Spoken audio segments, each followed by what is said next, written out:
Hey guys, it's Trevy the Great here again with yet another Warhammer Fantasy Battles battle report. Got two battles in there, and that sounds kind of weird and almost threw me, but I think I got it. This is again with my Roman, quote, Roman High Elves, because I love Romans, and the High Elf rules just seem to fit them pretty well. I'm fighting my buddy John's Lizardmen. I've played these a couple times in previous battle reports, but they're going to do battle with the Romans and see how well they can defeat the Roman legions. So we'll see how that goes for them. If you have seen my last Warhammer Fantasy Battle Report with my Romans against Warriors of Chaos, I'm running the exact same list, no changes at all. If you haven't seen that, I'll go over that real quick. I have 2 units of Lothern Sea Guard. These represent my normal, just legionary cohorts. They have shields in full command. I have 1 unit of 20 Phoenix Guard. These are representing like elite bodyguard troops or Praetorian.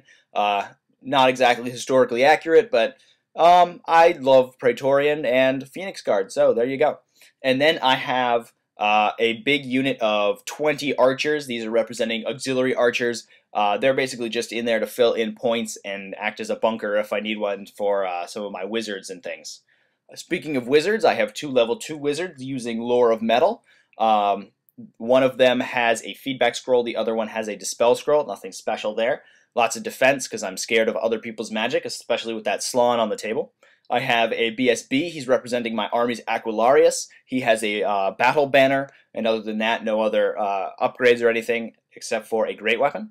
Then I have 2 princes. One is my general, he has the Bow of the Seafarer and the Armor of Calidor, so he has a 2+ save and an awesome shooting attack. And then the other one has the Armor of Silvered Steel and the Reaver Bow. So it's a very similar build, awesome shooting, 2-up save, and both have great weapons. As for my opponent, like I said, he brought Lizardmen to the table. He has a really varied list. I'm afraid I'm probably not going to get everything perfectly right here, obviously, because I don't have his list in front of me. But I'll go through it real quick. He's got, obviously, a Slon in a big unit of Temple Guard. It's 25 or so Temple Guard, so a big scary unit. He's got 2 very small units of 10 skink cohorts, just normal skinks with javelins and shields.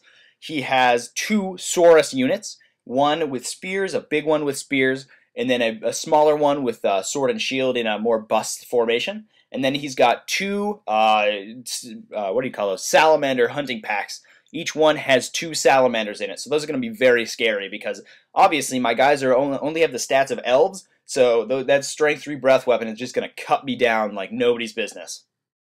So obviously this is how we have deployed in this photo. We both deployed in pretty solid battle lines.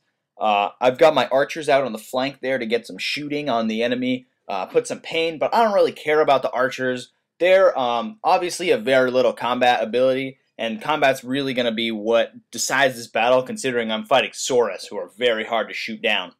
So next to them is the Phoenix Guard there with the battle standard. So he's going to give that boost, the leadership boost, to most of my units. And then up on the hill, there's a Sea Guard cohort with both of my wizards in it and my general. So he's giving the leadership bonus to everybody. And on the other side of the hill, outside of the picture, is my other legionary cohort ready to shoot down some of those skinks and hopefully cause some panic tests. But we'll see what happens because obviously my enemy is cold-blooded. I'm fighting a pretty solid line of Saurus. As you can see, the skinks and the salamanders are in front to do some damage before the Saurus get in there. Hopefully I can do enough damage to those Saurus to weaken them so I can beat them in combat. Here's a photo of the second turn of the game. As you can see, my opponent has just started to move his forces up to get to grips with mine. I haven't moved very much. I've moved my legionaries off that hill and some of the other legionaries up a little bit to engage those skinks. I did some significant damage to the skinks and things with shooting. Most of the Saurus were out of range, however. I did kill 1 or 2 of the Temple Guard. However, it wasn't really much to boast about. So not a lot happened this turn. Unfortunately, my opponent has taken the Lore of Shadows. So he's got a lot of strength and toughness reducing abilities, which seriously hamper my troops because most of them are only strength and toughness 3. And plus he has one spell that reduces my ballistic skill, which is also very powerful against an army that is mainly shooting. So he's been trying to cast those spells on me. He's been seriously reducing my ability to fire at his guys, reducing my ballistic skill, and also my toughness, so that some of his shooting attacks and things will be easier. But so far, not many casualties have been taken. We've only each lost a few models. So here's a photo of turn 3. So far, not much has happened, although magic has been very influential so far. We are both running very magic-heavy armies. High Elves and Lizardmen obviously are two of the most powerful magical armies in the game. So lots of spells have been slinging around. I actually got a final transmutation off on the Temple Guard, which had the ability to kill a lot of them. I only killed 6, however, but I would take anything that I could get because those Temple Guard are tough as nails. I also was able to get Plague of Rust on the Temple Guard, which effectively removed the light armor, which was awesome because it means that when my other units get in there, it'll be easier to get those couple of wounds to stay in combat, basically.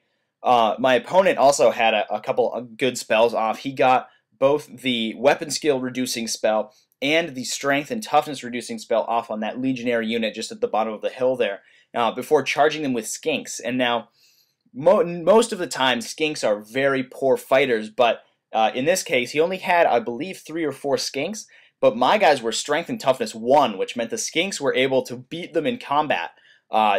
Well, the skinks killed more models than I could kill of his. However, due to static combat res, my models won, but his stayed in combat, so he effectively removed a turn of shooting from that unit, which was excellent because I also had my general in that unit who had the Bow of the Seafarer, which can do some serious damage to those ranked units of Saurus.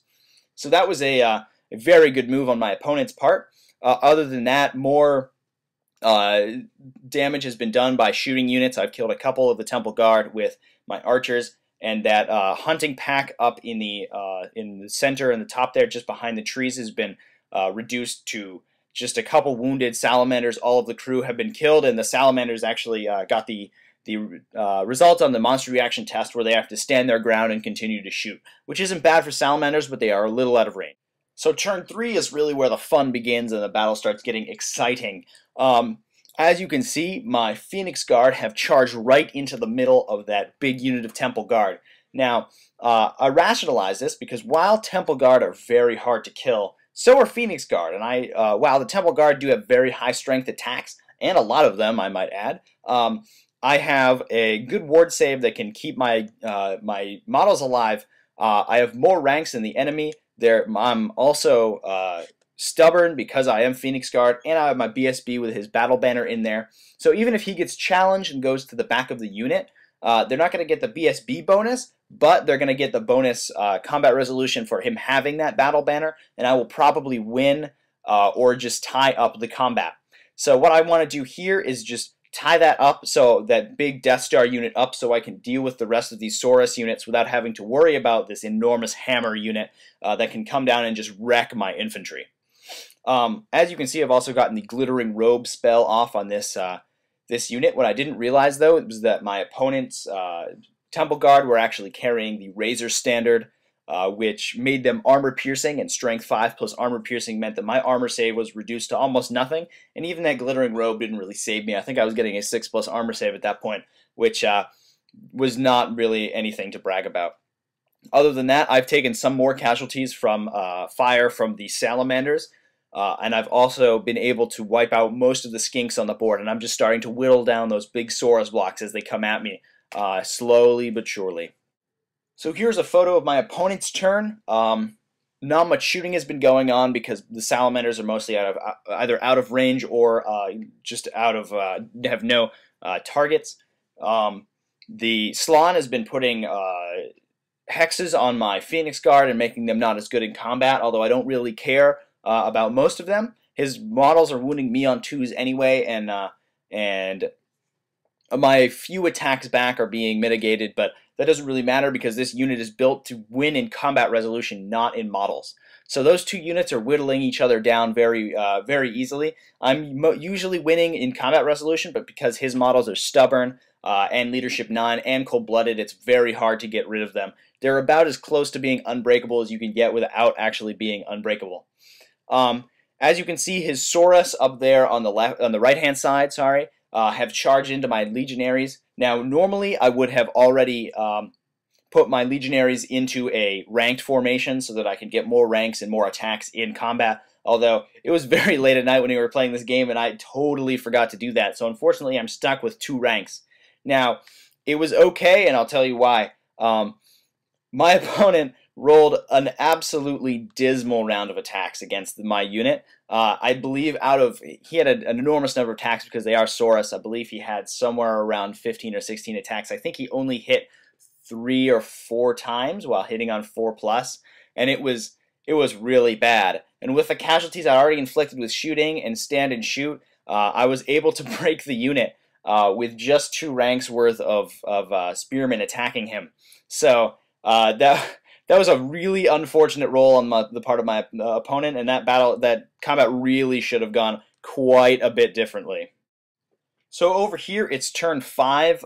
Things are really ramping up. My opponent decided to move his salamanders out of those woods a little bit in order to get a better range on the legionaries up on the hill. I'd moved my character out of those legionaries so they didn't get inadvertently hit by salamander fire, and so it was harder for him to just target my general and kill him.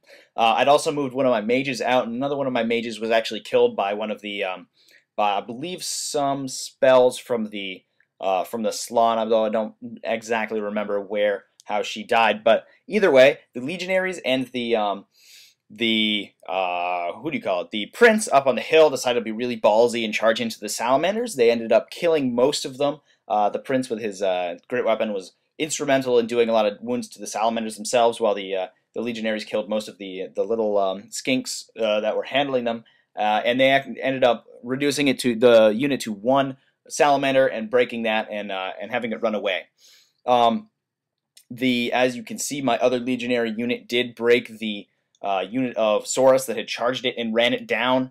I believe they ended up running into the salamanders that were behind them and wiping them out as well. So that was sort of a chain rout on that side of the board.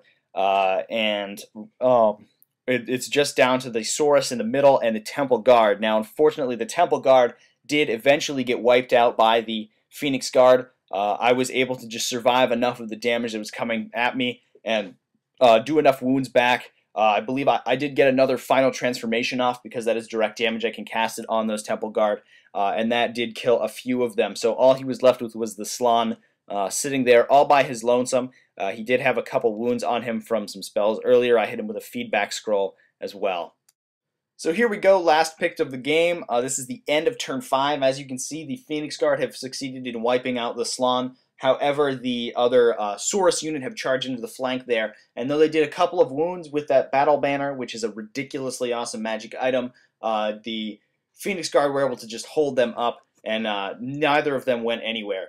Now, we did have one more turn we could play, but at this point, my opponent only had those Saurus left, and I was in the position to charge them both in the flank and the rear with those 2 the Sea Guard units, so that would not have gone well for the Saurus, and I probably would have broken them anyway. So all in all, this was a really good game. I think both my opponent and I did make some mistakes here and there. It was very late when we played this game, and when we finished it up, so I think both of us didn't really have our minds totally into it, but that was cool because it was an enjoyable game. I think the big turning point was the Saurus out on the flank there attacking my Sea Guard. They attacked and just didn't do anything, didn't do enough damage, although by all rights they should have at least won the combat or possibly broken that unit, which would have pretty much curled my flank over. And they just didn't. They just bounced right off of that unit, which was a really unfortunate turn of events. But really, when the dice decide that you're not going to win the game, there's really nothing you can do. So it wasn't really my opponents doing anything wrong. It was just it was the luck of the draw, and I hate blaming games on luck, but it was really an abysmal round of combat. So all in all, a very good game. Very fun to play with this army. The game is very tactical when your units are not that big and can't really withstand more than a very stiff breeze. So it's really fun to play this game and to play this army and to have to actually think about where I'm going to put my units. Unlike my Beastmen, which are just like, "Roar, I'm going to beat you with my axe." So speaking of Beastmen, I'd like to bring my Beastmen out again sometime. Get some more reports with them in. Unfortunately, not many people want to play them anymore. I guess they're scared of them or something. But anyway, I'll see what I can do, see what new reports I can bring in this coming week. I hope you enjoyed. If you want to see more cool reports or more cool models, just check out my channel or Trevy'sPaintingTable.com. As always, have a great day, boys and girls.